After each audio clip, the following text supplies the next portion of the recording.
Meeting of the Planning Commission, special meeting of the Planning Commission and joint meeting with the mayor and commissioners will come to order. I will, since we don't have a secretary on the Planning Commission, I will call the roll. Mr. Hunker? Here. Mr. Kaufman? Here. Mr. Covington? Here. Mr. Trunzo? Here. Ms. Macha? Here. Mr. Weber? Here. Ms. Lucier?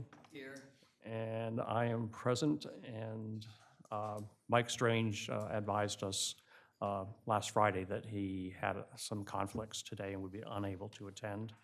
We also have our city solicitor sitting here, and the mayor has asked me to call the roll for the commissioners. Mr. Shinosky? Here. Mr. Sheffer? Here. Ms. Kaluzzi? Here. Mayor Coons? Here. Ms. Schlosser? Here. Mr. Byrne? Here. And Ms. Gay. Here. I think we are all set. The purpose of this joint meeting is to get the big data reveal from the survey that was done over the last several months. And Debbie Pfeil from KCI Technologies, who is our consultant, has been working very hard with her group at KCI and compiling the information from DataMonkey, and she is now ready to give us the big reveal presentation. I think you'll find the results rather interesting and informative. So Debbie, with that, I'll turn it over to you. Thank you. Thank you very much. Welcome, Board of Commissioners and Planning Commissioners, round two. Today, what we're going to do is we've given you a snapshot of some of the survey results that we've received and go over a little bit high level on a couple of them, and then explain our approach to a couple of the surveys and the time frame. And then we would like to release the survey as it's written. The good, the bad, the ugly come in a survey format. So we'd like to actually release it on the website for transparency, so everybody be able to see the 3 surveys that were released and what results came back. So with that, I'm going to get started. Debbie, could I interrupt you for just one Yes. moment? I overlooked one item, and sorry to interrupt the presentation, but for the benefit of the members of the Board of Commissioners, I think it'd be good for the new members on the Planning Commission to do what we did at our introductory portion of today, and just take again a couple minutes to just tell us and everyone else who's here a little bit about yourself. So, Ms. Macha. Sure. Hi, my name is Rachel Macha. I am the vice president of a global technical team for a public company called NICE, and I have been in the business process outsourcing space for about the last 15 years, and before that worked for AT&T in a variety of different roles for about 10 years. I am married to Rich for 36 years. We have 5 children, triplets and twins that are 22 and 20. And since the age of 14, our kids have actually been working in Rehoboth here all summer. So we've spent our summers here, and then, of course, many weekends. We've been owners on Rodney Street for the last 20 years, and absolutely love Rehoboth. I've been coming here since a little girl and have always dreamed of having a home here, and so it's kind of like pinching myself every time I'm here and get up to the beach to see how beautiful it is. I'm happy to be a part of this commission. Hopefully I will add value here in this role, and I'm hopeful that I can help make Rehoboth even a better place than it is today. Thank you. Mr. Hunker.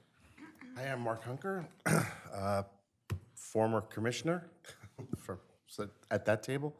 I wear 2 hats professionally. I'm the president and CEO of a defense contracting firm that helps special operations forces on 5 or 6 continents, depending on where we are. I'm a restaurant owner here in Rehoboth Beach since 2005. I've owned here in Rehoboth since 2001. Long-term future here. As we discussed, I have a child who will probably be coming to school here next year. Talk about Cape and others. I am married to Jeff Hunker, and we have a 13-and-a-half-year-old. Thanks. Hoffman. Hello again. I'm Steve Kaufman. My wife Sharon and I have had a house here in Rehoboth since 1992. We're not permanent residents yet, but we're starting to stay down more and more, long enough for me to do this work. And my background, I was an assistant county attorney for Montgomery County for 2 years. And then I've been in private practice for almost 45 years. I was a senior partner, just recently retired, of a law firm called Linnos and Blocker. Our primary areas of expertise were municipal law and land use and zoning. And I've written a lot of legislation over the years and worked with the county. And today's the first day since we've owned a house here, I've actually had to wear a sports coat. So, I actually had to bring it down here just so I could come to this meeting. So I'm looking forward to helping the city with its new plan and to work with the commissioners. And I think it's a real opportunity for Rehoboth for its future. Thank you. Mr. Covington? Gary Covington. I'm retired. My background, was a lawyer for 5 years and practiced as such. Had a family business, a GM automobile dealership. My dad passed away when I was like 28 or 29, and I left my practice of law and ran the GM dealership for 35 years, which I sold in 2007. We've been coming to Rehoboth Beach for about 15 years now, and we recently purchased and built a home on St. Lawrence about 5 years ago. Married, have 3 children, 5 grandchildren. My wife Sharon, been married for almost 50 years. Really excited about serving on the board and being a part of this wonderful community we all live in, and looking forward to the experience, the opportunity to serve. So thank you. Okay. Hopefully that gives everyone a little more insight into the folks that will be serving going forward on the Planning Commission. Debbie, if you can pick back up. Thank you. Thank you. All right, so one of the goals that we had in the surveys was to promote project awareness and gather valuable input. So we know we had the strengths, weaknesses, opportunities, and threats exercise, which was offered to the Board of Commissioners, the city staff, and the Planning Commission members. We took all that information, which we call internal data, raw data, just opinions. Then the next step was to actually gather input from the community businesses, the visitors, and the community, the businesses, and the visitors. So with that being said, during this time frame, the survey creation duration was from December until June, roughly about a 6-month process. And the survey actual duration for people to fill it out was July to August 30th. So I think the majority of the Planning Commission, former members and potential new ones, that's a tough time to be able to have people fill out surveys. When is a good time? When isn't a good time? Summer has a large population. We have a different population in off-season as well, so it's hard to determine what is the right time to do a survey. So the intent is to push it out as much as possible and to create, instead of creating 2 as originally planned, we created 3, which is a business, a visitor, and a community, all bringing different perspectives with different stakeholder visions as well. The surveys were released in 2 methods. One was written, which you could pick up the survey at the City Hall at any time to fill out, and the other was online. I did not bring the statistics of how many were written. We actually have all of those. And then the online version pre-populates. So we manually entered in, our staff did, the written online surveys, or written surveys to have them part of the portal so then it could do part of the output. The area was within the city limits of Rehoboth Beach, and we had several discussions of do people know what the city limits were? So we actually created a link to a map so people would know when they filled it out there was a portal to go to a map. And we use the processes we set up front, which is SurveyMonkey, which pre-populates, pre-generates all the information for our viewing pleasure. So I do want to do a good shout out because this happened right around the 4th of July. And poor Chris and Max. They had the city website portal, they had a dedicated page, ran 4 weeks in the Cape Gazette. There was a press release, lots of city social media. It was in the Digital Spring newsletter.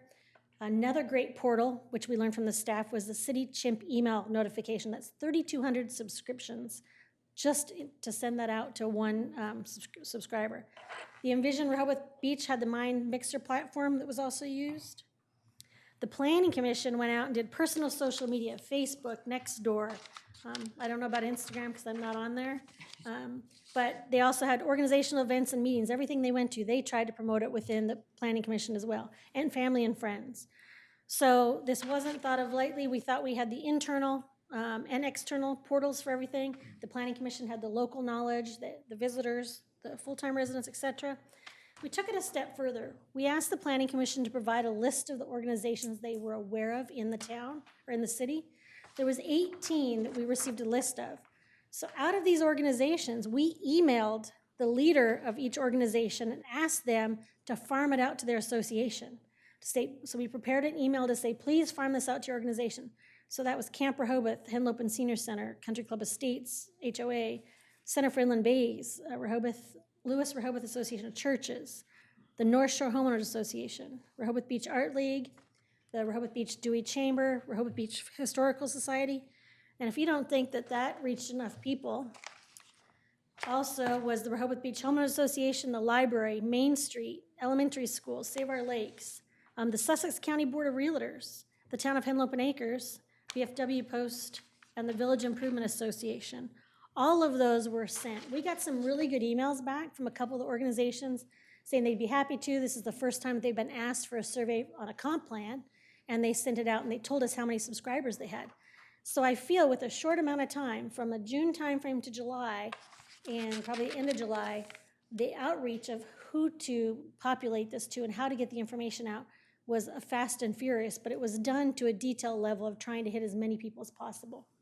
So I want to thank the city staff, the planning commissioners, the board of commissioners, and the general public for the numbers that we have that we received. So the general information I want to go over today is based on the detailed survey data. Today's presentation is a snapshot. If you've already looked at it, if you were eager, like Susan, the amount of data received increased based on several things. There are open-ended questions. And I'm going to do a disclaimer here because I don't want people to think we're not doing our job. But when I say an open-ended question, before I make you dizzy, you don't have to look at the screen right now. Okay, here is one I'd like to show you. This is raw, really good data, really good information. So what do you think is the biggest challenge facing the city of Rehoboth Beach right now? There was 459 people that answered this.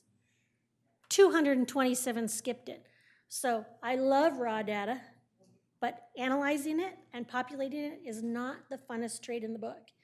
So what our job with the Planning Commission, which you'll see me allude to a little bit later, is categorizing these. So just to go over a few, biggest challenges: traffic, sewers, parking, maintaining between tourism and protecting real estate, getting this county to rein in development, debt service. So it depends on how much you know, what your aspect is, what your opinion is. These are great, and I think these are raw.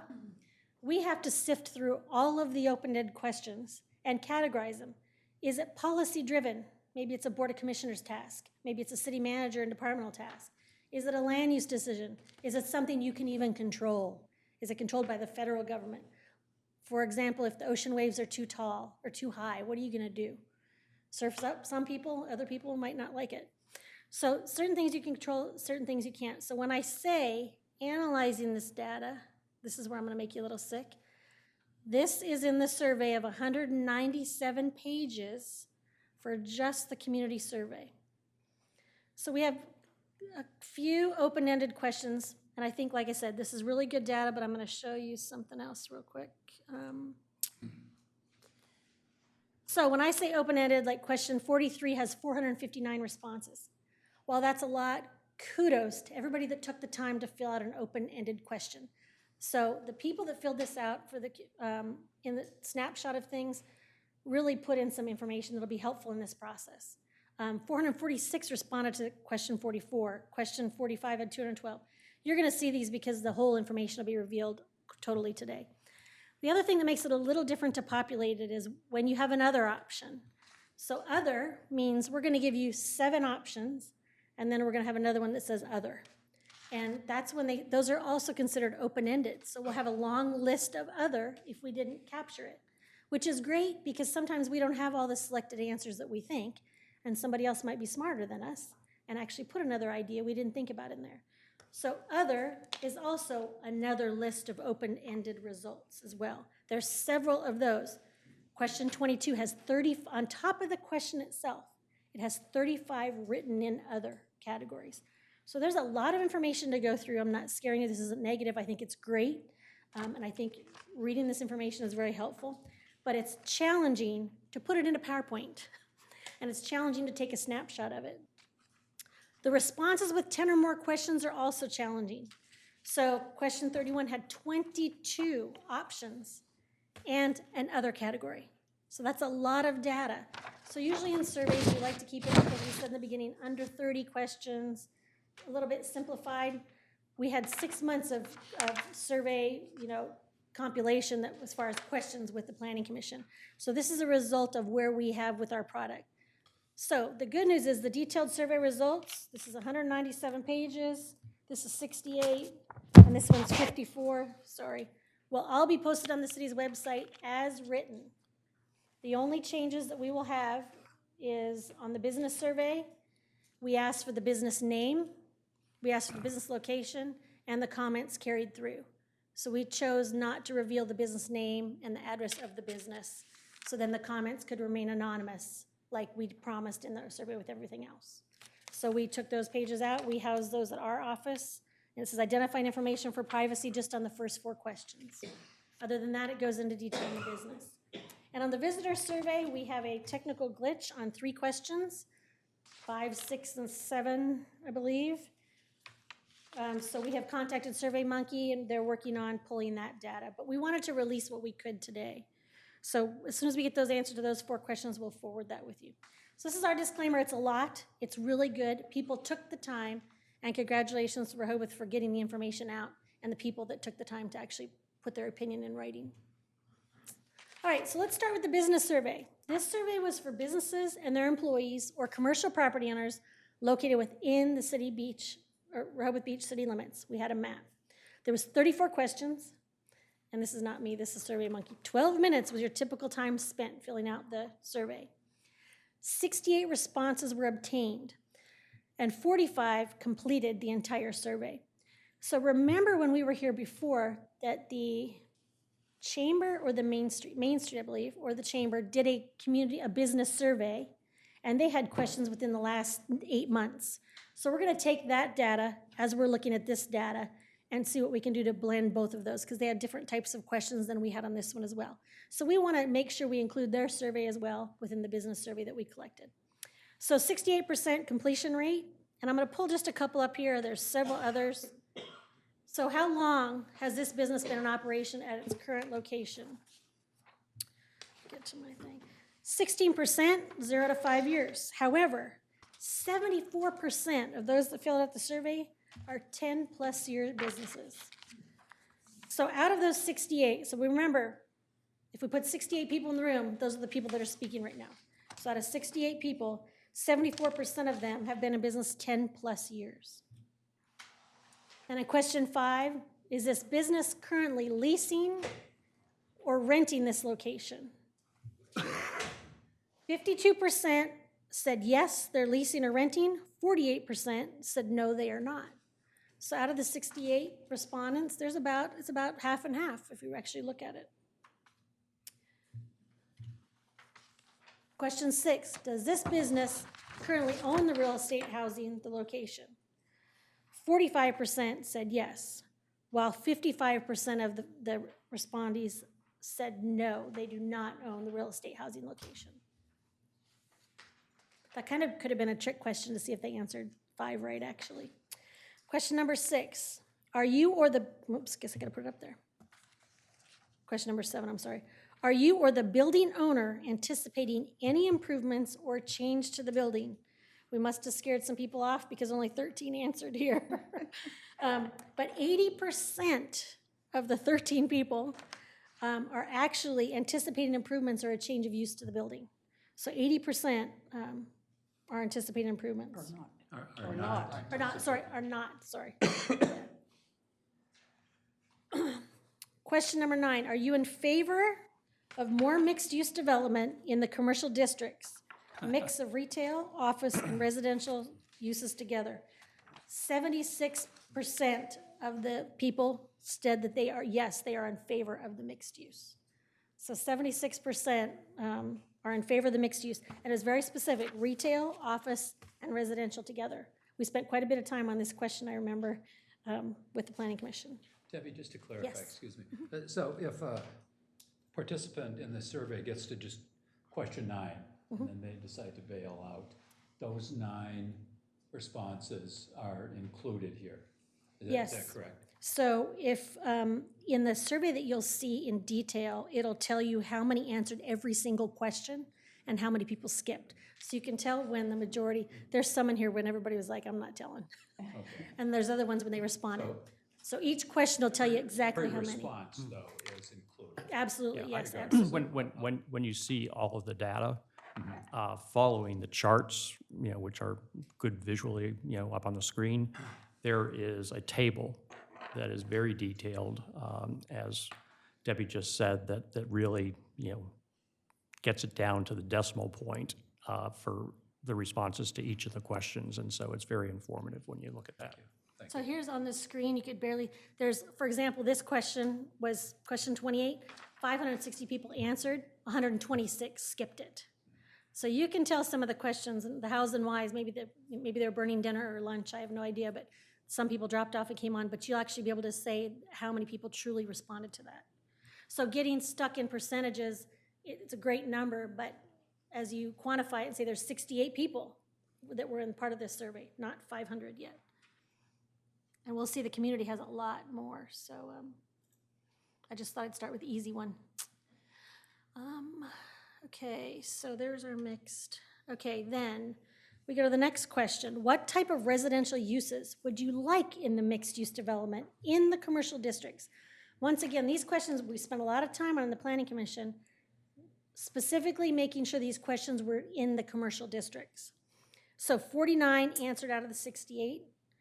So your largest population was workforce housing. So roughly 49% as the highest responded as workforce housing. Permanent condo ownership, owner-occupied, no rentals was the next at 39%, and then roughly 1 month rental or longer at 37%. And remember that each one of these descriptors and the answer choices can be in the eye of the beholder what they feel that means in their own opinion. Yes. Debbie, that surprises me that the workforce, which would bring the least income, is the highest vote. Were they planning on getting more people in there and charging per person, or does that not surprise you? It doesn't, for this question, it doesn't, because it's not income or rental based, it's what type of residential use. So if I'm a business filling this out, I feel that I would probably want, Oh, not in your own necessarily? well, Okay. or I'd probably want to have workforce housing in part of the mixed use, so Gotcha. less parking, et cetera. So remember, these are business people filling it out, and this one's not income based, it's just on type of use. Okay. Yeah, incomes, would think would be a whole nother aspect. Question 11, is the owner of the business, owner or operator, a permanent resident of the city of Rehoboth Beach? 64% are not resident of the city of Rehoboth Beach. Once again, the eye of the beholder, we went through these several times at the Planning Commission. What's classified as a resident in everybody's eyes? Part-time, full-time, 3/4 of the time. So it depends on how people feel when they fill this out. But 64%, like I said, you can tilt any of these. Question 12, is the owner of the business operator a permanent resident of the city of Rehoboth? So we got a little more specific on this next one. The answer, 47% are in the range of 30 respondents are the owner's businesses of permanent resident. Excuse me. 10% are is a second from 11 to 12. I'm not even sure if that's the right one, actually. I want to look something up, it's not right. Something's not right here. Yeah, I don't understand this one. I'm going to pull up question 12 real quick because I do feel discrepancies in that slide. It asks maybe how long they've been here. Question 12, the business employs the following number of people. Oh, okay. Okay, so the question, number 12, and I'll get that revised before we Okay. put it on the website, Ian. Question 12 is, the business employs the following number of people, 0 to 10 as your highest employer, so that makes more sense. which is So, 47%. Number of employees, is that what you're saying? Yes. Okay. Good thing I brought the original. Okay, question 14 is the next one. My business is based on serving the. So this was local population. The highest one here actually is tourism population of 95.31%, followed by regional population of 95.08. And then the next 90% is local population. So we had an interesting no label, no label, no label section on this one. And that's the way it's populated if it does not have a label. So we had other, and the other was 14.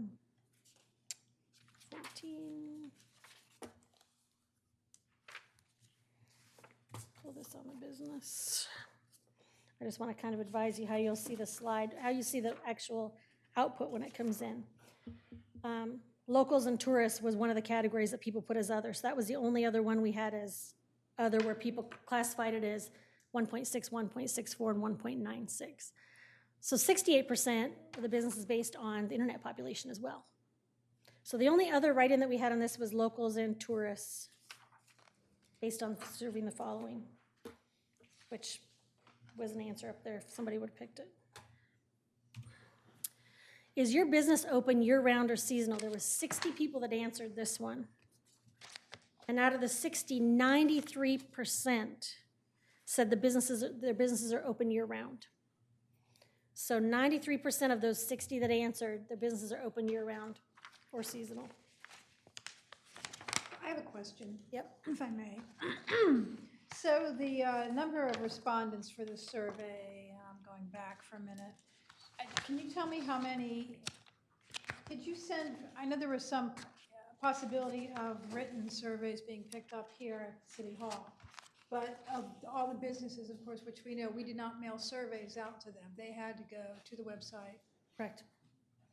So the people that wanted written, and that was in at the bottom of every survey, said if you prefer to have written surveys, they'll be available at City Hall. Right. We had, all of those got populated. So we had 2 batches we got from the city and we loaded those. So it's populated So with this then information. that information is in here. Absolutely. Mhm. Okay. Yep. We didn't want to run 2, so that was, we received those, I think, a couple weeks after, they were trickling after the cutoff due date, and then we honored those to come into the system. So this is inclusive of all the surveys received, online and in written. How important is Rehoboth Beach Main Street Incorporated organization to your business? There were 60 people that answered this. 28% said very important. 23% said extremely important. 18% moderately, and then slightly important and not at all was 15% for both. Yep. I had kind of a concern, I guess, about this question. It just seems like such a biased question. There's a lot of organizations that support businesses here, across the, Delaware. And I'm wondering why Main Street was singled out in this. I mean, I think the results are fine. If I'm reading that right, it's about 70% thought Main Street was moderately important to, extremely important. Is that right? 18%. How much? 28 and 23 were the high, very important and extremely important. But moderately to extremely, about 80%. Right. Is that right? 70. 70. Yep. About 70. Okay, so that's good. But I'm just curious what you're thinking. So I would have to probably say there's 9 personal inputs, and then myself and our staff. And my thought behind, just as a personal effort on the Rehoboth Beach, is the funding side of it. The Downtown Development District was getting keyed up 2 years ago. So there was funding behind that driven question, but they also did a survey that we used as part of the comp plan as well. But as far as this specific one, I didn't have any other input on any other organizations for business specific to this one at the time. The chamber. Yep. It just seems interesting to me Right. that this was singled out. I don't know, it just seems like an odd question to add in here. But anyway, thanks. All right, 17, how important is it to you that the city of Rehoboth Beach establish architectural design standards for the following development types? So the moderately important seem to be across the board for commercial and residential. However, it gained traction on extremely important for historic. So basically, the viewpoint of the people that filled out the survey was, you know, moderately important on the 38%, 42% for commercial residential, and then historic was 33%, so you'll see a jump in there. However, on the not important at all, they're pretty low. I mean, the slightly important was 5 and 8%, but the not important was running about 12% and 10%. So you'll see that there is looks like they're, out of the people that fill out the survey, would like to see architectural design standards, more so in the historic, and moderately important for commercial and residential. All right, that was a snapshot of your business. They are going to be available online. I have a flash drive to give to Ann today, and then I'm sure she'll be working with Chris Johnson, et cetera, and they'll be released. Yes.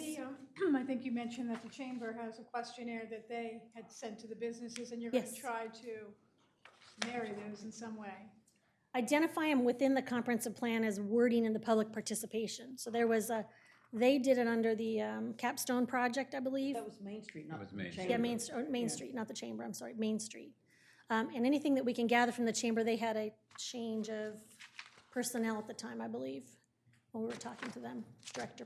So once you marry that information together, are going to plan to send that to us as That will well? not be in this survey. That's a separate public, we didn't have any say or any guidance or any input on it.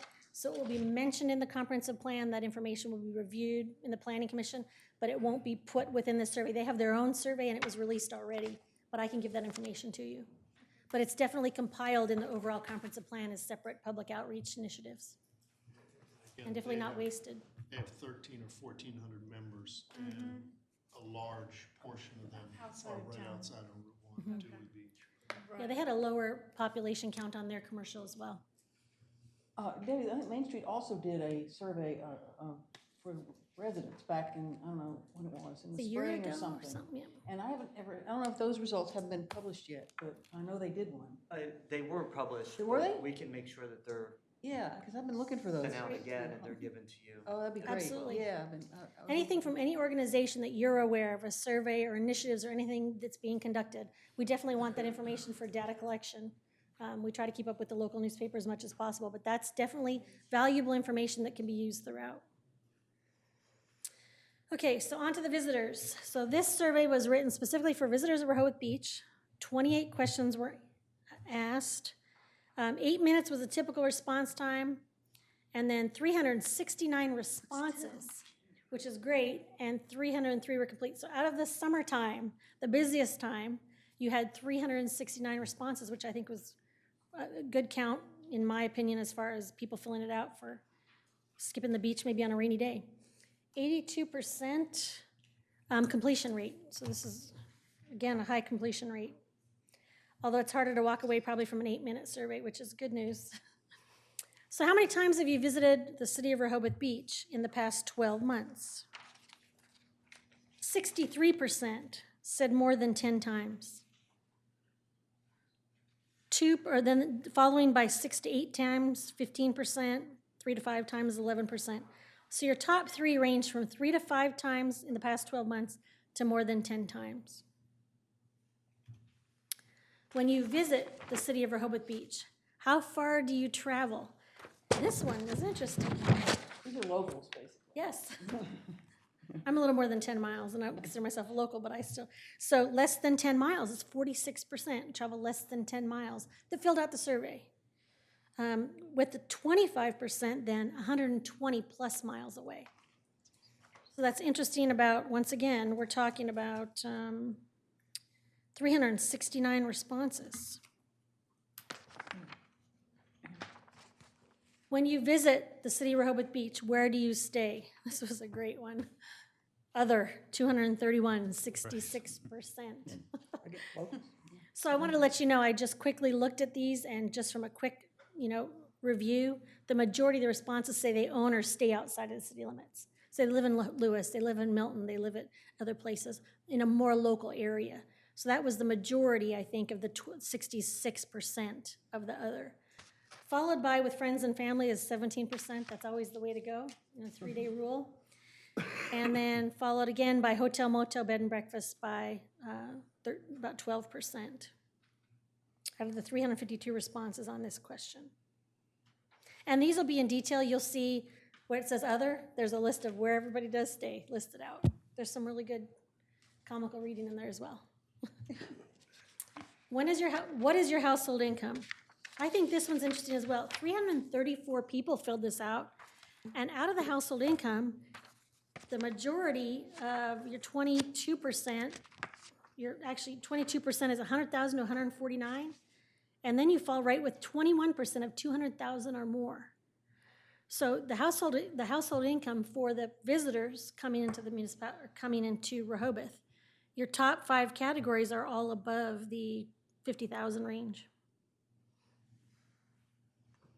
So when you say, are they coming just for the beach, they're actually, it helps you with your tourism and your numbers and spending money in your municipality.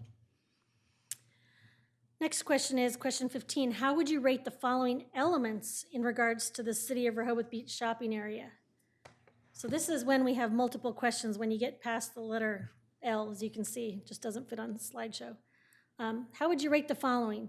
So if you're looking at, let's just start with the highest ranking of local convenience, 38% said it's very good, or sorry, good, followed by 38% of very good. The prices are right around fair, 40%, and then good at a 39%. I'm gonna go for the high numbers, really. On customer service, 55% said it was good. 24% said very good. Parking, ew. 34.47, very poor.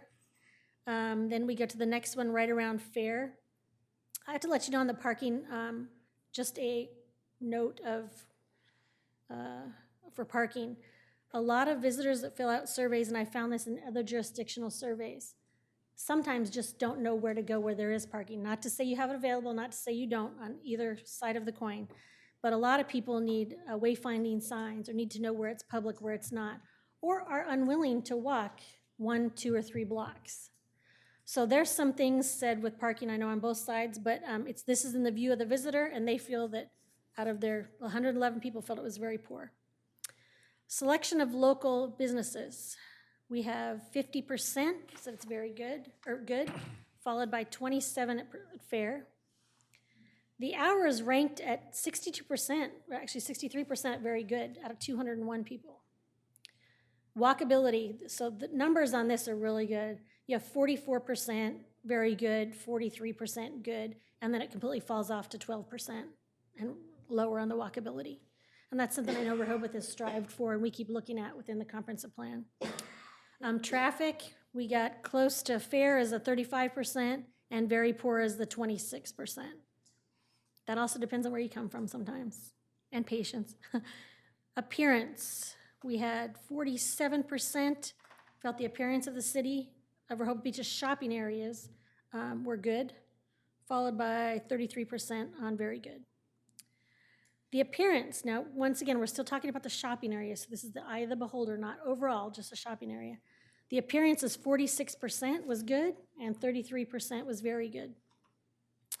The selection of goods and services goes from 51% good to 24% very good. And the promotion events, good at 50%, then you go to fair at 26%, and then once again to very good. Employees, Did you provide that data on that particular question, Jay? Did people opine on what they think's missing? What'd you say? Sorry. People weigh in or put comments on what they think might be missing? There's. Off the top of your head, I'm just curious. Oh, I don't. At the top of my head, I would not know to answer any of these at the top of my head. But the business one gets into. I thought there was one about. I was gonna say there's investment and strengths, but I think for every positive we went, where can we have an improvement area in? Because this is just a shopping. But the write-in about activities, facilities. Check something.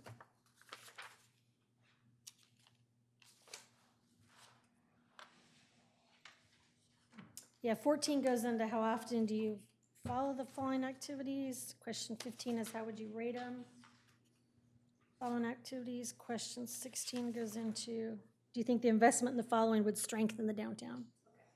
So the 16 kind of follows this one a little bit. Question 17, how would you rate the safety of the following with the city of Rehoboth? So we have, once again, 51% good, followed by a neutral at about 19.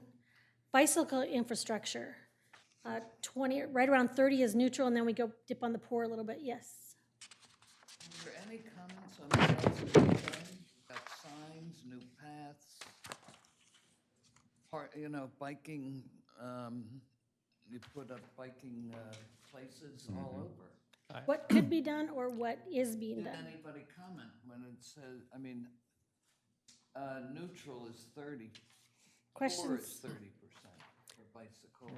Did they make any comments on? No, there was no open-ended on the, how would you rate it? These are just the ratings of them, but there was no, on this specific question. Now, there was an open-ended on the next question of, do you currently participate or use the following recreational facilities? But it just says where. The open-ended was, please specify facilities you'd like to see. Activities or facilities is an open-ended question in the survey. So it should be covered in that 20 when in the survey. Vehicles and intersections is 33% good, 32% neutral. Commercial delivery is neutral. This is hard because this is the safety of them. So once again, a visitor might not have it unless they're getting up in the morning or actually get in front of one of them. ADA accessibility, 52%, so they were neutral on it. But it starts teetering a little bit to the good side on the 28%. Felt that the safety of the ADA accessibility. Beach and boardwalk was 48%. That's 48% good, 39% very good. That tips off. So not a lot on the very poor with the exception of looking at the commercial deliveries as far as an overall percentage. And you'll see when you get to the open-ended questions how people feel at the end, specifically coming out with recommendations or thoughts. Do you currently participate or use the following recreational facilities? So 99% do not use the tennis courts. 91% do not do the running races. And 36% do not use the parks. Now, as far as those that do use the facilities, 93% use the boardwalk, followed by 79% use the beach, and 64% of the parks. So that's a 64, 79, 93% are predominantly parks, beach, and boardwalk. So what's that's kind of telling us as well when we get to analyzing the data is these are important to the visitors. As we've heard throughout the theme with the commissioners, the Board of Commissioners, and the Planning Commission. Those are three very important aspects. While there's several of these other items that we put in here that are growing with trends as well, such as pickleball, growing trend. Okay, question 21. Do you think the City of Rehoboth Beach should actively pursue policies that will make it friendly to the following emergency transportation trends? Everybody dropped off here. Only 75 people answered this. And it could be that, once again, this is our 8-minute survey of 369 people and only 79 answered. Electric vehicles, 44% agree, 33% are neutral. Self-driving vehicles, 35% are neutral, 21% disagree.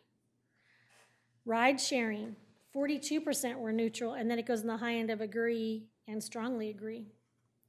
Bike sharing, 41% agree on the bike sharing, 31% are neutral, and then we get 19 for the strongly. So this tilts towards the neutral, agree, and strongly agree territory.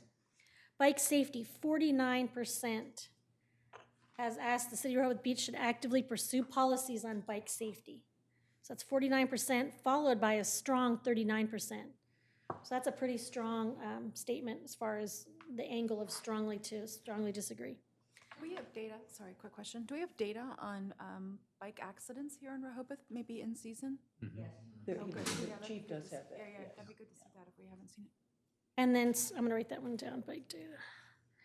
And then scooters, we have 37%, right in the agree, followed by the neutral and disagree. So once again, 75% talked about pursuing policies. Question 22, what level of importance do you place on the following natural and environmental issues? Again, only 75 people answered this. Shortest survey, 75%, or 75 people. So out of 75 people, 90% protect drinking water quality. 92%, I mean, these are pretty high spectrums. Quality and quantity of water resources, ocean, canals, lakes. 91% air quality. 65% open space, 68% or 69% reuse management and recycling. 70% parks and city forest, and then 57% are renewable energy and sources. So of course, people, the 75 that probably filled it out, of course, hopefully would be on the somewhat important to extremely important because they Why filled do it you out. think it was such a small respondent group? I mean, it's a pretty important question. That, honestly, I could sit here and pull up a million different reasons. The kids were yelling, dinner was being served, I fell asleep. I mean, I really have no idea because this is the 8-minute, or the people just get tired. Everything is a survey. So it's, I do not think that these are, I hope that they're not because they don't care about these items. But I actually wouldn't be able to speak on behalf of the generality. I would hope everybody would care about these because those are the 3 areas too that we talked most about. Your park, your beach, and your boardwalk. You know, someone does a lot of surveys. The tone of the question or the making a judgment on what the city government is doing is not the way, again, I was not here, Right. but that kind of question is from the, do you use this facility? Do you like to ride a bike? Do you do this? What is important to you on your vacation? Somebody maybe spends a week here or 10 days, doesn't know how to either pass judgment or have the judgment sometimes to make that. I thought, I wrote it on the last one, I'm nothing personal.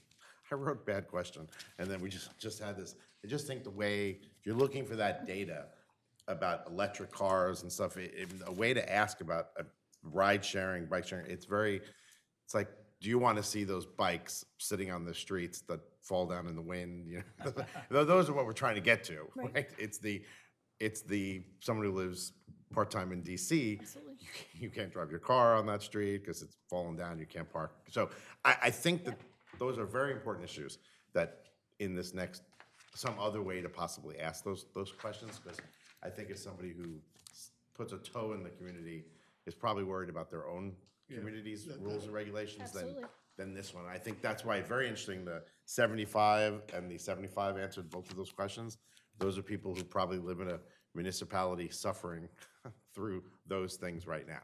Absolutely, and I think what this will do, it was a process in itself to get the survey questions completed.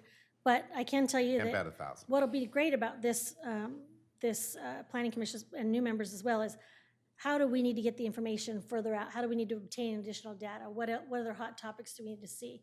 And I probably agree with the analogy of visitors coming here, they do not know what it takes to protect the water.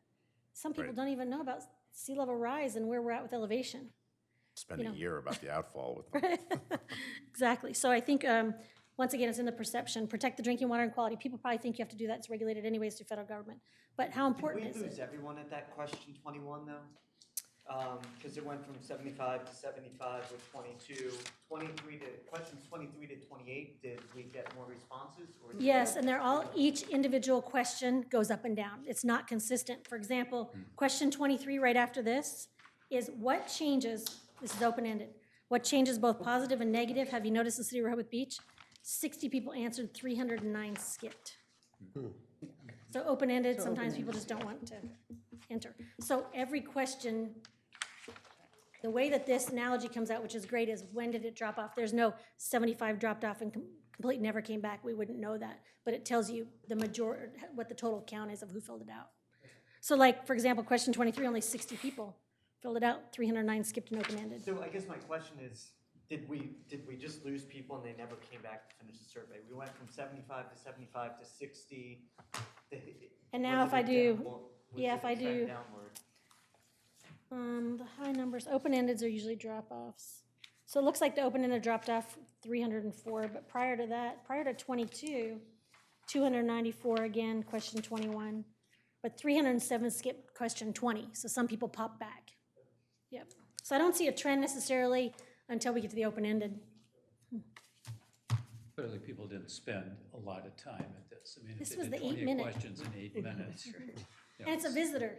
Yeah. So the visitor perspective is probably a little different than business and community, I would assume. All right, so we save the big one for the last. So this is the community survey.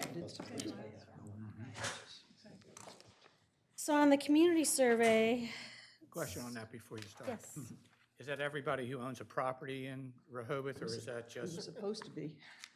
so this is, what is that, what This is was that a- cohort made up of? that's a really good question from a lawyer especially. This is not intended for businesses and their employees or commercial property owners located within Rehoboth Beach city limits. And we took it a step further to help identify permanent, part-time, full-time residents. So those in the top part that I highlighted in blue are actually the categories that you fill this out if you're not those. It was very hard to quantify for the planning commissioners that were here for this question, probably remember. And this is where you included a map saying this is the city Correct. limits of On all Rehoboth. three, we had a link for the map, so people would know. And do you have statistics on folks that have a business and also live in the city limits? Would they have? That is in the business That was survey. on the business survey. That would have Yeah, done. about- That's one of the about questions. Yep, 40-something%. Yep. No, I meant just filling out both surveys. So yes, if you owned a business and lived here in the community, Back to those right. statistics, like 60%. Yeah, well, Yep. yeah. I don't know. That'd be Well, interesting to know. there's no way you would know if somebody filled out. We don't paper. know. We Yeah. only know IP addresses and we Right. don't track, we have that information, we just don't track it. Yeah. But we would not know, on any survey, you wouldn't know. For example, we talked about, should we lock out an IP address where only 2 people can fill it out per household? Well, then you have 5 kids and your husband either 7. The library has an IP address that maybe 25 people might use as a portal. So we did not lock out IP addresses. So if somebody sabotaged this, they had a lot of time on their hands. Yes. Kind of a theoretical question. So how many property owners do we have in Rehoboth? 3,700, is that right?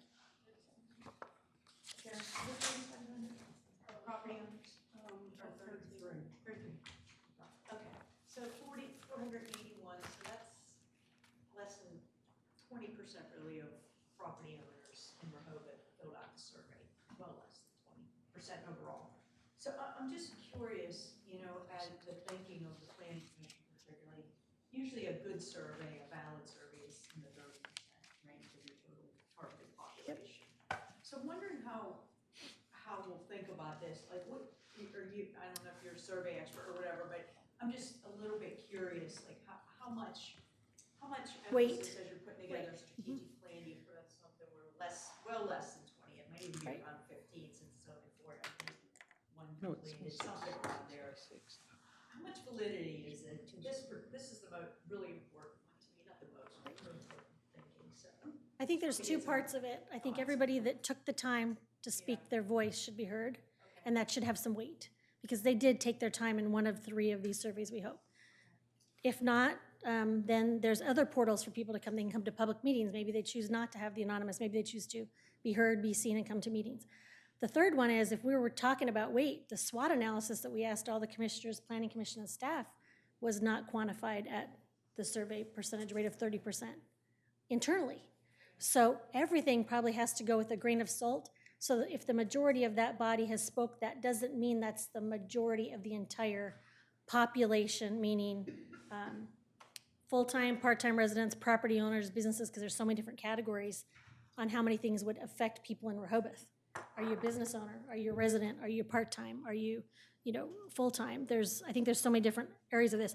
To me, this is data collection that should be weighed, but as far as the heavy weight put on it, you do have to look at how many people responded, and you do have to have validity for the people, I think, that turn it in. Will it, Yes, by the way, I'm not saying we should Right. discount this. Right. It's a No, lot yeah, of hard yeah. work and a lot of great will it definitely make responses. sure we have public policy from this? I think that's another step that probably would be determined in an implementation task. For example, if the majority of 68 people say mixed use should be happening, 68 people stood up and said mixed use. But they might not like it if we require this kind of parking, this kind of height, this kind of restrictions. So they might like the idea, which is the concept of the comprehensive plan is getting the generalities out of there, getting the feeling of the land use. The details of it, they might like it in the survey, but once it comes to policy, people might not like it the way it rolls out. So I think to analyze it, to put it in categories to find out what can we get better information out for, what are the I call them hot topics, what are the hot topics that we need to have more workshops with the public and educate and obtain additional data. They still may not come, they still may come, but there's another avenue, I think, which is having workshops. Yeah, the sense I have is that this is far more information we ever got in the past, right? From Absolutely. I mean, I think there was a survey I'd read somewhere. I had used to think there was no survey at all in the 2010 plan. Then I saw somewhere that there actually was. But I think it was either print only or a small universe or through the homeowners or something. And this is much more information than we've ever had before. And it's hard to get the right question, as we all, Oh, yeah. it's painful. It's hard to get the right question for people not to. Just Yep. to follow up, since Mark, you mentioned you do a lot of surveys, what's your thoughts on that question? Well, it's funny, I did do it's 20.78% if you take 33. No, it's good if you do.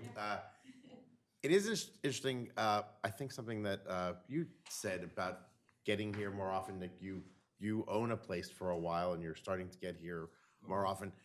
Does somebody think of themselves as a community survey, take that versus, am I still visiting until I get here 180 days? Just one of those, seeing themselves in it. But you're right, I think getting that many people to get to the magic 30 is, yes, yeah, 20% in a pretty broad survey where you didn't knock on their door or send it directly to their house is a pretty good number. But yeah, I think sometimes you might pick up 4, 5, 6 more % if people kind of envision themselves as, oh, I am part of this community, but I still live in Arlington, right? I still live in Silver Spring. I think that another way of just picking them up later and finding. And 3,300 is property owners. Remember, we're looking at tenants as well. Correct, So and a lot of people part-time, are yep. two or three people on the deed or a family, so you can reduce that number pretty Yeah, well yeah. to get that number up. So we do have description of status a lot in here. We talk about status. So I'm going to go a little bit further and see what we can do. 46 questions. This one took 27 minutes. So while we're really happy with the 686 responses, 481 actually completed it for 28. I mean, that's, Amazing. usually I just like to say my Whopper didn't have what I wanted on it and get a free Whopper. So on this one, you had to kind of go through and there's a lot of open-ended. So 71% completion rate. We're still high on the completion rate, so as an overall. So please select your age range. So believe it or not, those between 55 and 74, both were at 33%. And there's only 14% between the age of 45 and 54, and then 13% of those that filled this out were at 75 to 84, and a small amount of 85 and older. So it's great because as you go with the census data, I feel that population hopefully just shifts down and gets larger for the full-time residents. What is your current employment status? So out of 683 responses, full-time, you have, actually the highest one is retired. 49% of the people that filled this out for the current employment status are retired, living the dream. Full-time, 30 plus, or volunteering a lot. Full-time, 30 plus hours per week is at 32%. As you see, the lowest population is student, only the 0.29, but we had 2 people fill it out. And then other, which I'm not sure what they did on other, let's find this out. Is our school run by the county or by, who runs the school? School district with a school board. Is that a Independent countywide? Oh, the state, sorry. Statewide? Yeah, you won't find a lot of county services I should say for school, I'll correct myself, for schools.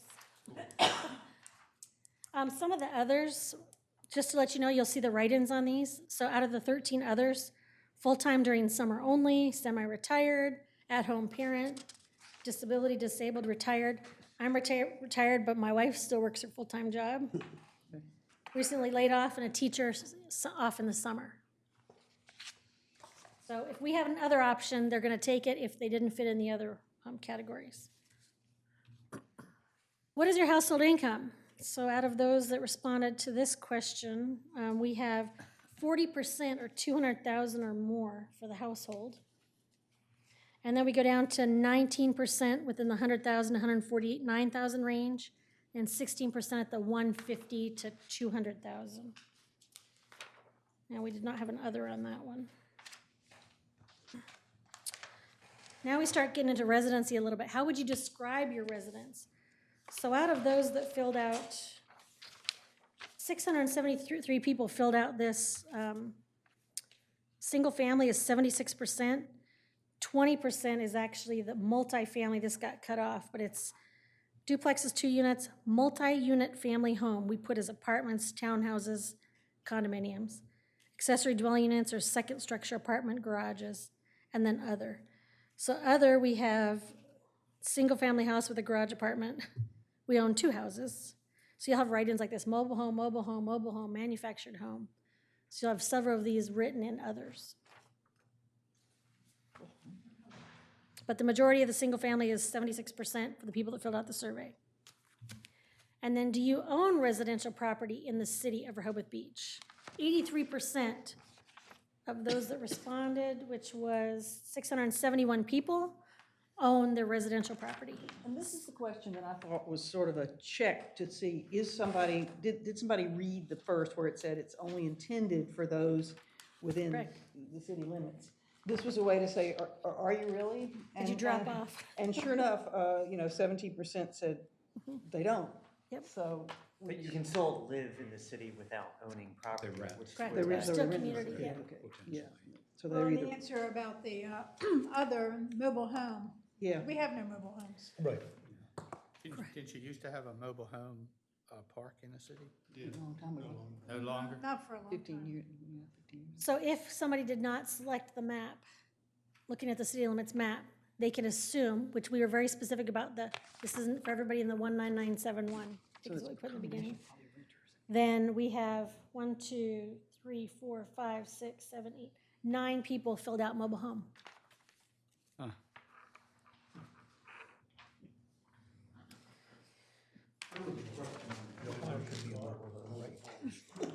Pardon me? There was a question on the specific definition of the mobile. That is, the category of mobile home raised the question of what categorized a mobile home. It was not necessarily just a trailer that we think of as a mobile home. Yeah, you mean the legal definition of manufactured home versus mobile home, yep. Mhm. All right, question 8, which of the following describes your status? 549 answered. So this gets into who really filled this out. And we were very particular about this on days and years. So residential property owner, part-time resident, under 182 days a year, was 43% of the people that filled this out are part-time residential property owners under 182 days a year. The next highest category was residential property owner, full-time resident. 32% of the people that filled this out were in that category. And then we go down to residential property owner, part-time resident considered seasonal at 23%, which was 128. And then the only other one we had was residential property owner, only offer property for rent and do not occupy at the 2%, which is 12 people. Just to let you know some fun that we had with this, on question 7, we always have lessons learned on every project, and this is one. Question 7 was, how long have you owned your residential property? There is 546 individual answers. Oh, man. So the range would have been a good question. So this so to populate this was an open-ended question. So I think all the planning commission would agree, when we got wore down on that last day, that this would have been a great populated question.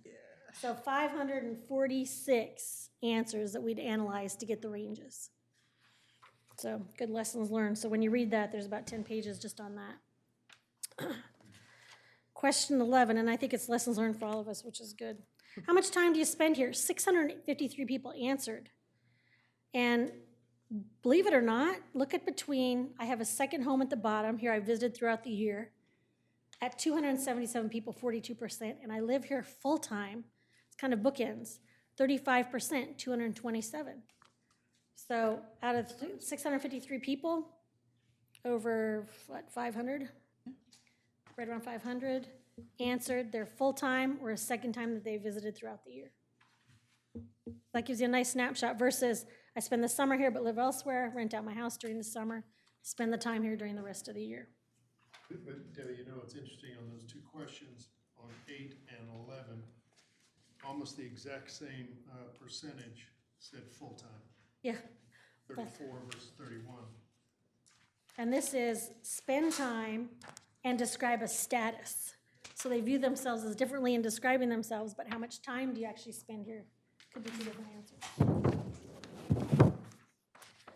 All right, question 13. Would you like to see, there's a lot of these and there's a lot to read. Would you like to see more, less, or the same amount of the following land uses in the city of Rehoboth Beach? There's a lot of these, I think, that are commonality, but there's a lot of questions you're gonna see in the same type of format, but we have a couple different approaches. So this one is actually on the land use. So basically, people wanna see the same amount of restaurants at 68%. Bars, they wanna see the same amount. Stores, same amount. Office space, same amount. These are the ones that are within the 60 range. Arts and entertainment venues, they wanna see more of those at 55%, with the secondary saying same. So that was quite a large jump there from almost 55% for arts and entertainment venues. On the healthcare facilities, we go with more and same. 48% of the healthcare facilities want to see more. Childcare, based on probably our age and our status of our residents, full-time or part-time, the childcare 65% said same. I hope that doesn't go up to bars and breweries equally. Community center is 63%. Single family is still the same at 52. However, the need for more is justified at 42. So you have roughly only 44 people saying less single family. When you get to apartment, there's a tilt. Apartment housing, less at 51%, same at 38%, 39%. So there's a tilt between those two questions, the way they're answered. It's more single family, less apartment housing. Parks and open space, of course, 68% want more parks and open space, 30% say the same, whopping 0.81% for less. Senior housing is the same at 55%, with a little bit more on the 29%. And workforce housing, as we've alluded to before in the business survey, how it was high. Here from the community, we're here in the workforce housing, they'd actually like to see it stay the same at 47%, with less at 30%. So once again, that question is in the eye of the beholder and how it impacts them, as you alluded to before, Joyce. Yeah, exactly. How important is it to you that the City of Rehoboth Beach establish architectural design standards for the following types? Now remember, we asked this before from another survey, and on this one, it's extremely important on the commercial at 50%. It's extremely important on the residential at 39%, and it's extremely important at 55% on the historic. So you're talking from 40% on higher, it's extremely important to the community that architectural design standards for the following types of developments be established. Not important at all falls once again below 7.61% and below. Can I ask a question on this? Yes. We do not have a historic district where you can't change a particular property. We don't have that here. We do not. So, for example, this is just in a question, I'm not taking a position. If you have houses that are historic and worth saving architecturally, you really have nothing in the city at the moment to save those houses. So the question will be, do you want to establish something where you can designate a particular property and its environs historic and allow for it to be perhaps updated but not torn down?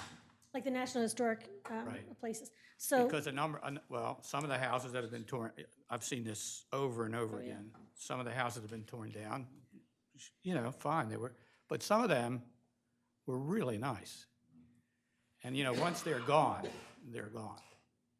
So the question is, and I think that's good when you review the rest of the survey, because there's two perceptions here. Architectural design standards are one thing, how we want it to look. Historic is another, how do we want to preserve it in its existing format or something comparative to well, like the maybe a historic. family, for example, that was one of the original families that settled here. Correct. And the family home is still existing. So those are good notes. When you go through the survey, those are good notes that we want to think about. Are these top priorities? Are these things to consider? Should we be looking at a historic district area or just design standards? I don't see how you can have a district, but you could have a statute that saves certain properties. Because it's just, you don't have enough critical mass for a district per se anymore. Does that hit? Historically, this question was really raised back in the 90s, and at that time it was turned down from a standpoint of should there be a historic district. And at that time, the estimate was of houses that might qualify historically by some judgment of category was probably in the 70s or 80s numbers. Right. I think you'll find that of those houses that were listed then, probably only 30% exist today. Right. So your point. Not unusual, yeah. Right. One approach we could take, and not to get too divulged in just one item here, but one approach we could take is to work with Historical and Cultural Affairs to do an assessment in Rehoboth of anything that was from this era and time frame and inventory it. And they've Right. done that for some other communities for free. So that might be an implementation item to see if that's the direction to go, but I want that's to be clear, I'm definitely- not taking a position on it, I'm just asking that Right, question. yep, oh, absolutely, yep. Mhm. You'll find there's several other topics you'll have, historic will be one of them. Lawyers then. Well, he did say eminent domain in his introduction. No. Another whole area. Question 16, are you in favor of more mixed-use development in the commercial districts, mix of retail, office, and residential uses together? Remember, we added this in the business. So in this one, 53% said yes, and 47% of the community said no. So this is getting close to teetering for the people that filled this survey out, which was 611 people filled out this analogy, or filled out this survey for the result. So you'll see, depending on who's filling it out, they're still in favor of it at 53% with the majority of 611 people, still in favor of it, majority of the business survey. The question is, why are 47% not in favor of it? And maybe that's what you do is implementation to work through in the comprehensive plan workshops. Excuse me, a question? Yes. It shows that the majority want, mixed-use housing, but yet you go back to the community survey, and you look at the number of people wanting apartments, it's overwhelmingly, they don't want apartments, so it's kind of inconsistent between the Apartments, two answers. workforce housing, affordable housing, you'll see, depending on how the question comes out, the answers could be very contradicting, or how they felt, the stigma they may have on one versus just a general question like this. Are you in favor of it? More. And also, I would think that they may be thinking about it, do you want more apartment buildings? Yeah, right. Or is a mixed use really an apartment? It's basically how people judge And that. that probably applies to all these questions, how you interpret the question. Absolutely. The definition of three of these things in here, what's retail, what's office, what's residential uses, what's the definition? I mean, you have to break the sentence down, and then it depends on who answers it. Generally, if you want workforce or affordable housing, it's going to have to be statutorily required. You're going to have to ask your developers to put aside a portion of their development for these things. If you don't do that, you will not get it. So it's a question, again, what do you want? And property rights, and, yeah, people's property rights, and then what the state offers, what the federal government offers as well. All right, question 16. Are you, oh, sorry, I just did that one. Question 19. How would you rate the following facilities within the city of Rehoboth Beach? So roads, they were neutral, 47%. Very good on the 41%. On crosswalks, we had 44% very good and 37% neutral. So we've had a lot of talks about this on the Planning Commission. We were gauging to see the importance of it. The sidewalks, 40%, 41% very good, 39% neutral. Bicycle trails and routes, 40% of neutral and 35 very good. So this is the facilities themselves. I have a question here. Yes. So as I remember going through this, most of these are very good, good, poor. Why did we pick neutral out here? Why what? why don't we have a category of good? Seemed to me we had some of these.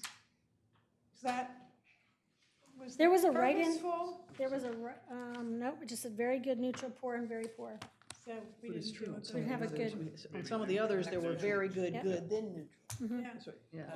Like the next one. And then some are extremely, moderately, somewhat, and slightly, depending on the scale. Right. Yeah. It Yeah, could be an that's a good oversight question. or the time amount that we all had in the last couple of workshops. For the That question. is interesting. I hadn't caught that. How would you rate the safety? Now, this goes into the safety of the following of the city of Rehoboth Beach. So pedestrian safety was 45% good, 18% very good. Then we had a flip to poor at 17%. Bicycle safety, so we're on the word safety on this one, infrastructure, went to 29% as poor, 25% of neutral. So just on the snapshot I gave you today would say we need to work on our bicycle safety, our bicycle infrastructure, but you're gonna see the write-in comments as well, and you're gonna see several other things. So it starts forming an opinion because I'm giving you a snapshot, but I'm really leading you up to reviewing the entire survey. But it's great to put notes on the side. These are hot button items. Vehicles intersections was 31% good, 29% neutral, 24% poor, so we're in that good poor range. Commercial deliveries, we had this other conversation before, 34% was neutral. But then it went to 28% on the poor side, so we tilted towards that side. ADA accessibility, 47% was neutral, and then we go to the good at 34%. Beach and the boardwalk ranking high again for safety, so 45% of the population very good, 40% good as far as safety on the beach and boardwalk, which has a high population volume, so that speaks very, very good. Do you think the city of Rehoboth Beach should actively pursue policies? Now, here's policies, and I like how we phrase this, policies that make it friendly to the following emergency transportation trends. Remember, only 75 people dropped off before 575 people answered this one in the community. So it is important to the community. We have 575 people that filled it out. So when we go to electric vehicles, we have 34% agree, followed by strongly agree at 28. Self-driving cars, I think we're still learning. We're at 32% of self-driving. You see a lot of different information as far as autonomous vehicles on the news. Ride sharing. This goes to an agree of 37%, followed by a neutral of 33%. Bike sharing, we get an agree on the 33% and neutral on 30%. So we're still tilting towards the agree and strongly agree. Bicycle safety, 51% strongly agree. We should actually pursue policies that make it friendly for emergency transportation or for emerging transportation. And once again, we get a scooters are 28% on the agree, 25% on the neutral. So 575 of the community, these are important topics. Excuse me, Yes. do we have any complaints filed by bicycle people here in town when they get tickets from the police? Is that an issue? It was, it slowed down this past year pretty substantially. In terms of addressing safety, that's what they're saying, we need to address it, but then again, the bicyclists, if there is a problem, seem to, I guess, get upset when they do get cited. And since it's specific questions, I think we'll find more in the write-in too. There's a lot more opinions on the write-in that come out and call it exactly what people want to say versus agree, disagree, yes, no. So I think, once again, we're getting the snapshot, but when you get through that 197-page document, you will see some changes in the thoughts people have. Here we go again. What level of importance do you place on the following natural environmental issues? The community cares. 577 people answered. We didn't drop off again to 75. 577 people about the importance of natural and environmental issues. 93% about the water. 91 for water resources. 88 for air quality. 72 for open space. 66 for recycling. 75 for parks. And 58 for renewable energy and building equipment and vehicles. So those are all extremely important. We all want everything. Yep, exactly. That's what Susan said. Everybody wants everything. So they're all extremely important. To what level do we need to protect, to policy, to further educate, to further understand? So that's kind of where we have to analyze this as far as the Planning Commission role. Should the city of Rehoboth Beach take steps to become a leader in green practices and ecological stewardship? 572 people answered this and strongly agreed. So I want to get to, on the strongly agreed, 44%. The agreed was 28%, and then we fell off to no opinion at all, to 16%. 8% disagreed, and then almost 4 people strongly disagreed. All right, we are wrapping things up here. Just a couple more slides. What level of importance do you place on the following actions the city of Rehoboth Beach should take to improve or protect the natural environment in the city? So this is almost close to the same question that it is the same question. Disregard, I'm on the next one. That is the same question on the bottom slide, I apologize. Question 26. How often do you patronize the city of Rehoboth Beach business for the following services? 569 people answered this, so we're not to the drop-off point. The community service is a little bit less on the drop-off point, believe it or not, which is very nice to hear. So 569 people took this and 117 skipped it. So if we go based on the monthly, convenience store monthly, the grocery is, weekly. The grocery is weekly at 43. I thought daily would be higher on coffee, but coffee and cafe are 39%, followed by monthly. Restaurants, weekly. Bars, weekly at 38%. Health and Medicare, the good news is never. That's because they're not in the city. Exactly. So somebody looked at the town limits there. And then I'd like to know where the 0.71% goes daily. Yeah. It could be, though, you could be massages, holistic, et cetera. There's some other services. Specialty retail could be 37%, 36% monthly. Professional services is 50% never, followed by 23% at least once a year. And once again, these weren't defined, so this is in the eye of the beholder. Do you feel that your hairdresser professional service? Do you feel, what kind of professional services do you have? Dry cleaner, are they personal or are they professional? Personal care, we have 34% never, followed by monthly at 22, so those are interesting scale. And then entertainment, monthly at 28%, but the highest one is weekly at 29%. And once again, without having the definitions, this is in the eye of the beholder that filled it out. What levels do you, wait, did I do that one again? No, I'm going backwards, sorry. I'm on question 29. I get that? Yeah, 29. 24 was the duplicate in there. Oh, 24 was duplicate, right, yeah. 29, do you think the city of Rehoboth Beach should actively promote the following elements as economic development strategies and key components of maintaining a high quality of life?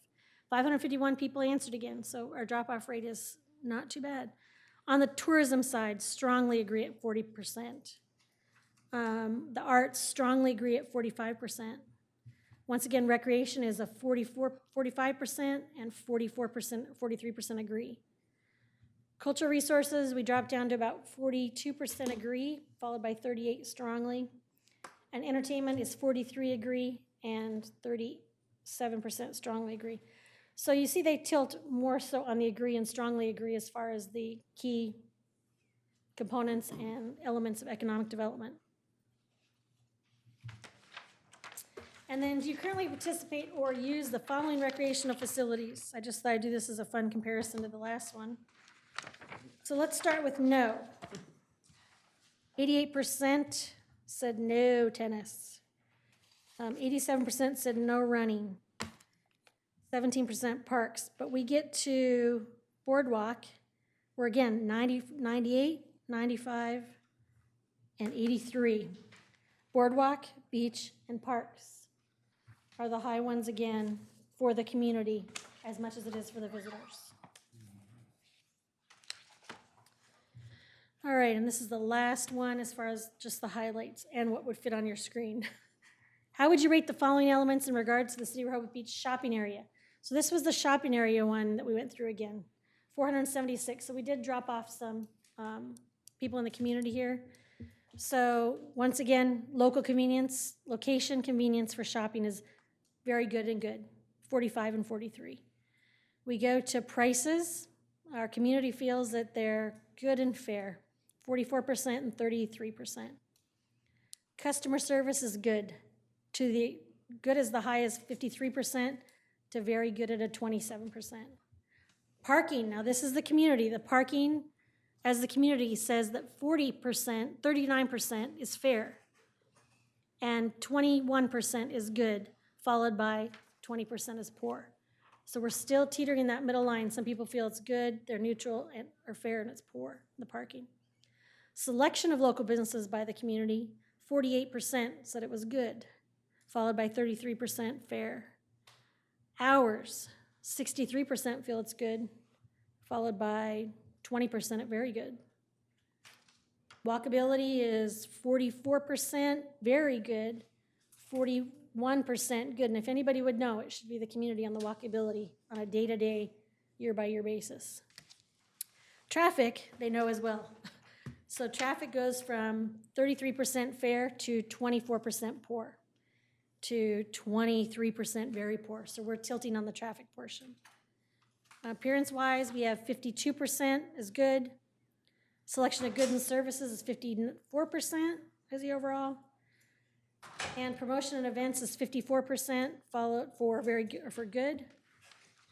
And employees, you know, for the community, 47%.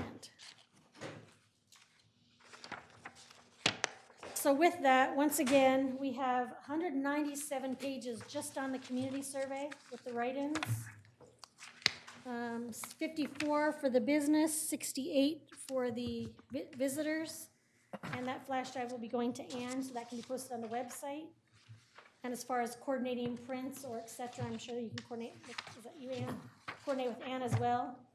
I have one document, we're not sure who wants it in print, I'll keep this one. So take a grain of salt. Like I said, the questions were first shot in a long time. We had a lot of results, a lot of data to review, a lot of writing, which I think will give you a better picture versus the closed-end questions versus the open-end questions gives you a unique perspective. Debbie, was there, having looked at the open-ended questions, is there any overriding theme that you see? Because, I mean, I'd be curious what other people's opinions are, but the closed-end questions, I don't think there were any that were a big shocker. I mean, the traffic and parking's a problem. People would rather see single-family than multifamily. There's bike safety issues, but I think part of that is not necessarily the bikers, but the car drivers, because we all know it's a challenge to drive in the city in the summer with the bikers on the street. Everybody's all in favor of environmental issues. I didn't see a single question that surprised me, but I was very curious.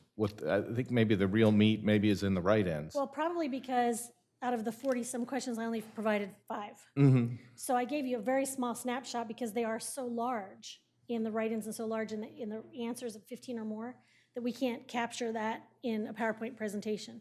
It came out really good for the deliverable, but we wouldn't take this 197 document as an appendix completely, in the comprehensive plan.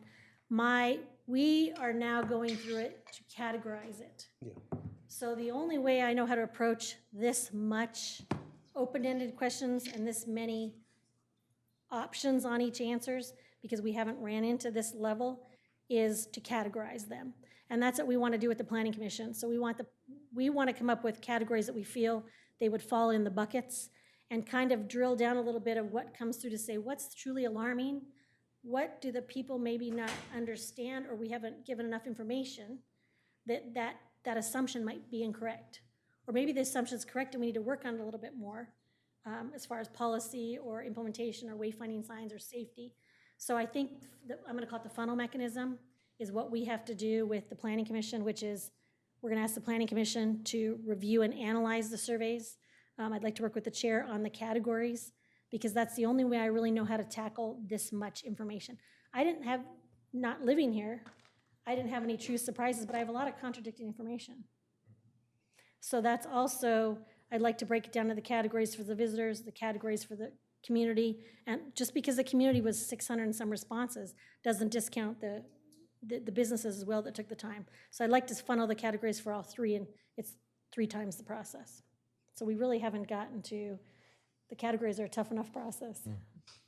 But nothing that I realize would stick out. Yes? Debbie, I think you told us you interviewed the staff Yes. at one point. Do we get, did they have a different set of questions that you brought out, or was that sort of a? The internal staff reviews were just to find out what data they have, how far back it goes, what categories, so then I can get tables and charts in the comprehensive plan. Okay, will we see that? Yeah, so when you, I don't have written interview questions, but I have the data. So for example, when we get to land use growth trends, Mr. Molina and Kevin, we've got information from them about where's the peak of the growth, what have we had, what's our building permits. So they had a transition into new software as well. So with that, we give them a little bit of breather to get the software going, but they have paper files, they have Excel spreadsheets. So we don't really care how we get the data, we just want to be able to put it in a table. So those were those initial data interviews, but now the next round will be what can we really call factual and that they would back and that we could bring to the Planning Commission. So you'll see all those results. And they'll probably be topic driven, I would believe, just because it's palatable that way. There'd be one last question Yes. for me. Anyway, when you pulled up the raw data, I noticed that some of the entries were in late September. Should we assume that when we're looking at the raw data, that those are your employees inserting the hard copies? Absolutely. Okay. So we closed the survey August 30th. We reopened it twice for our 2 timeframes for our staff to be able to data entry in. And they were large packets, then we had a couple stragglers that came in. So they were all the written ones. How many written were there? Do you know how many I'd written have to- versus online? I'd say under 150, under 100. Oh, I'm surprised it was that many, okay. Yeah. But I can get that for you spread out separately. No, Now, if somebody came in. When we're looking at it, Yeah. I know the When you question's open gonna it, get asked. when you open it, you open it. So if we opened it for a week for my staff to be able to enter and somebody came in there and entered it in there, we can't kick that data out from that time frame because we had to go to multiple IPs as well. We had to use multiple computers, but yes. Okay. So there could be an extension period. I'd have to look at the exact date when we closed it and reopened it, but that SurveyMonkey will show that as well. I just have a general question, and not having been there from the beginning, there may be a good reason. This is probably a little more for Rick and the next steps on this, I think, and the rest of the group. It seems like a lot of what the questions were oriented towards was validating or getting a feel for the things that have been in the CDP for many years, you know, the priorities in the different areas, and maybe that's just what it is.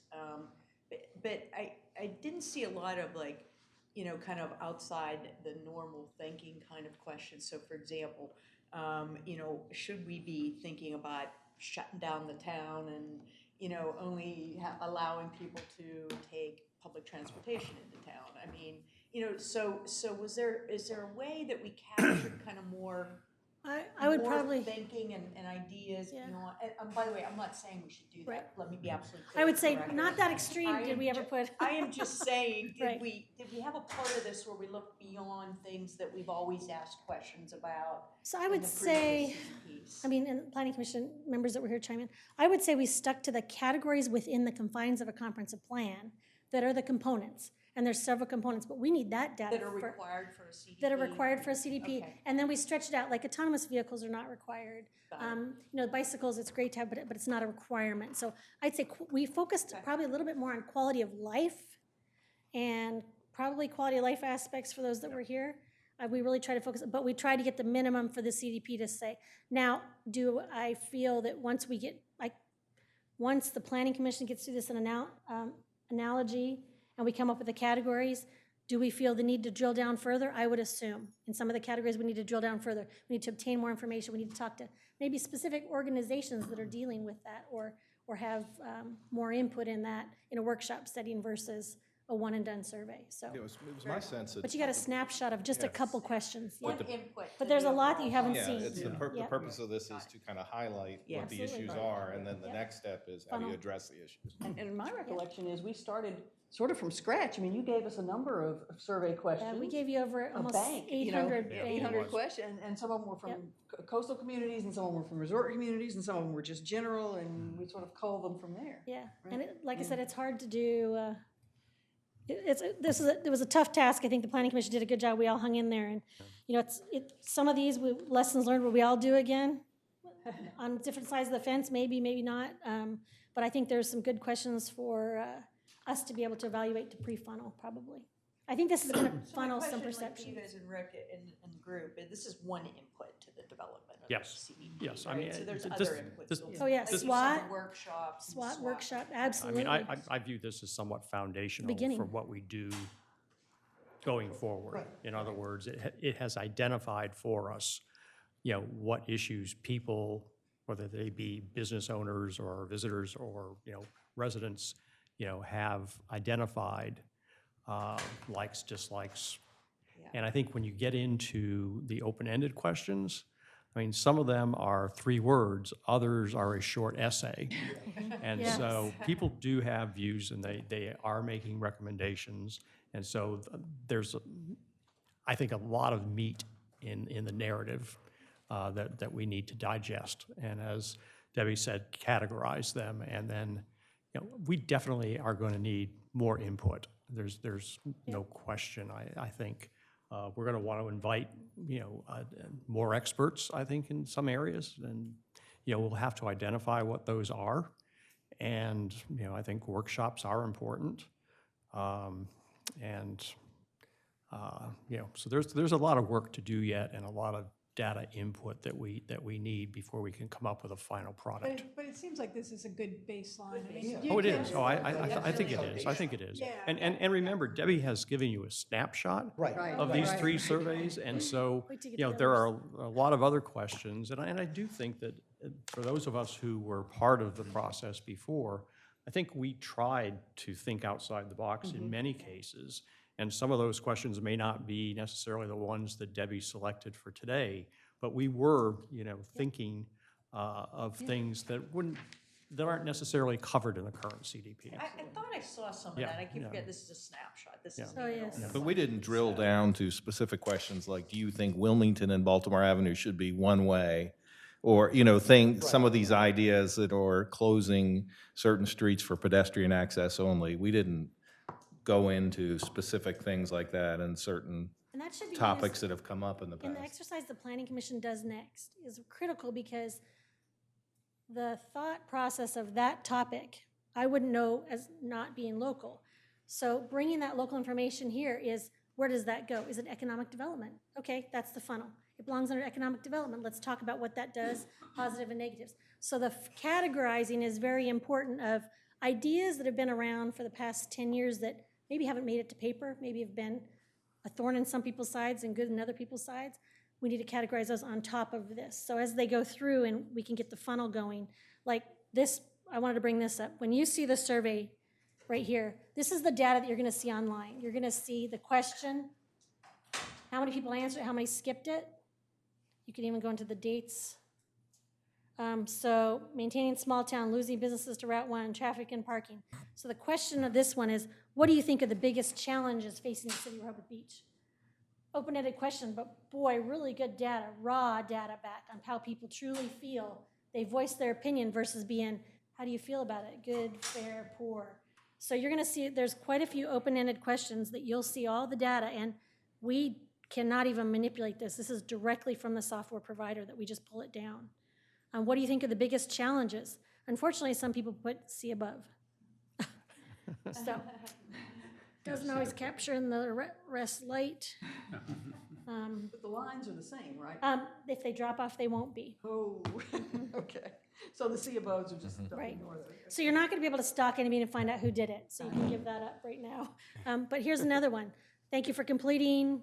Any additional comments? Well, we thought we captured enough, 212 people had additional comments that actually might be politically driven, too many high-density hotels on the books, and they go into details of it.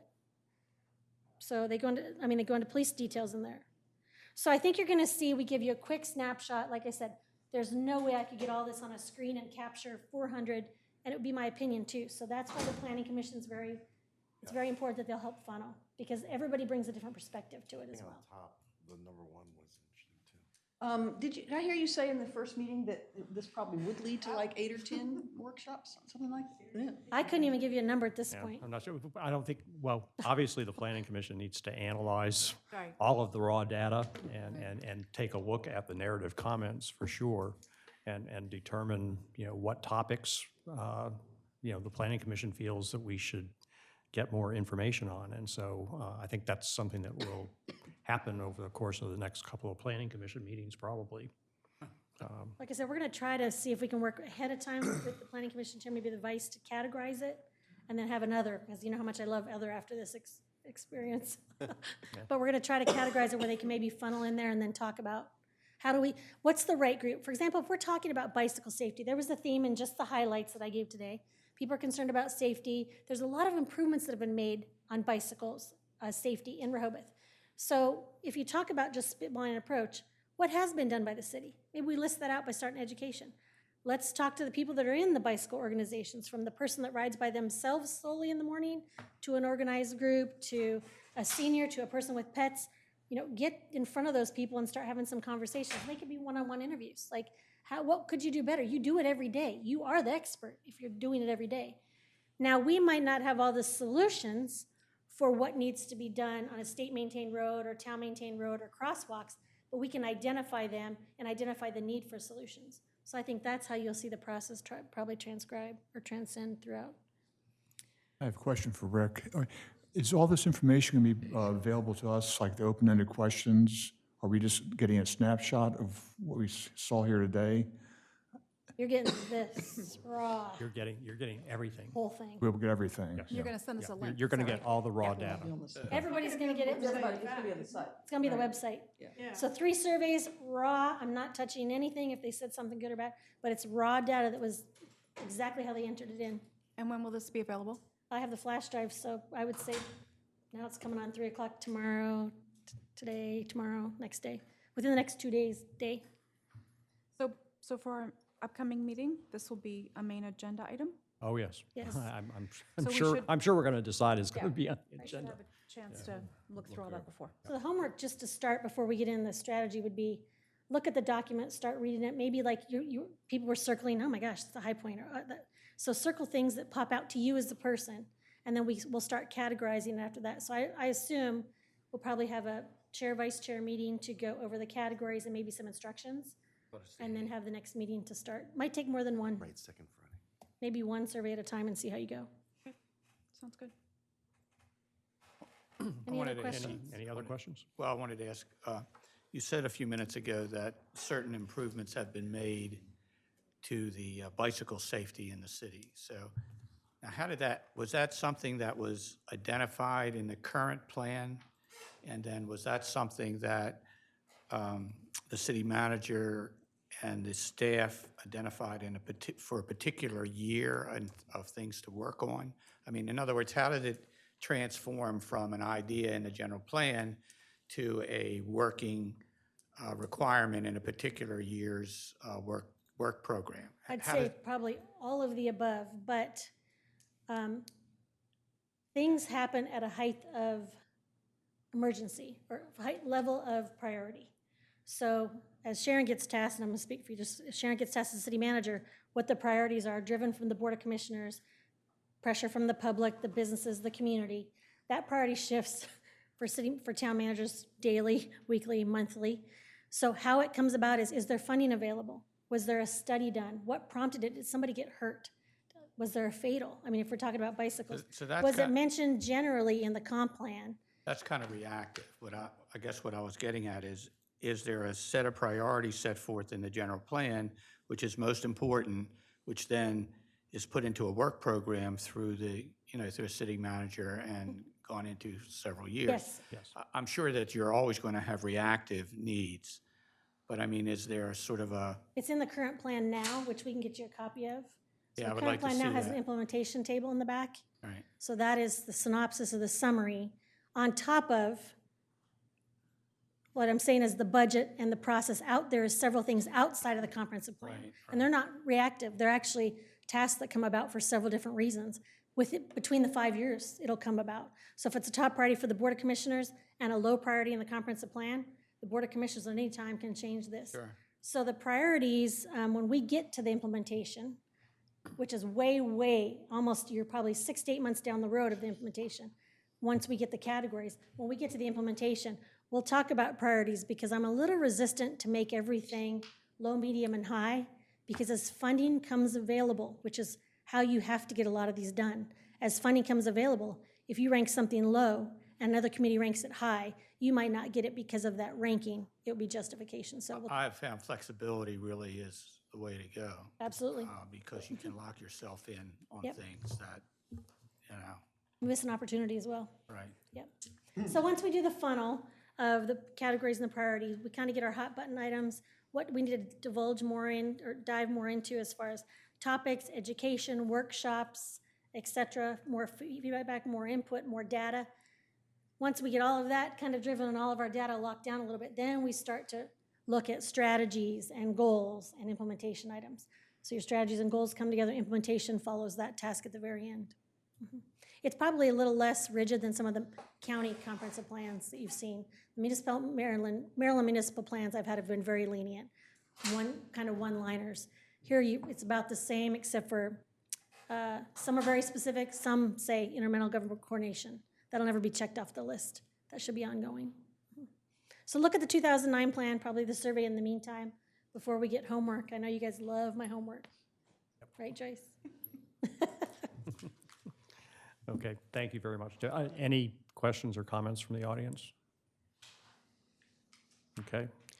Well, again, thank you, and thank everyone, for your time today. And I'll take a motion to adjourn. Is there a second? All those in favor? Aye. Okay.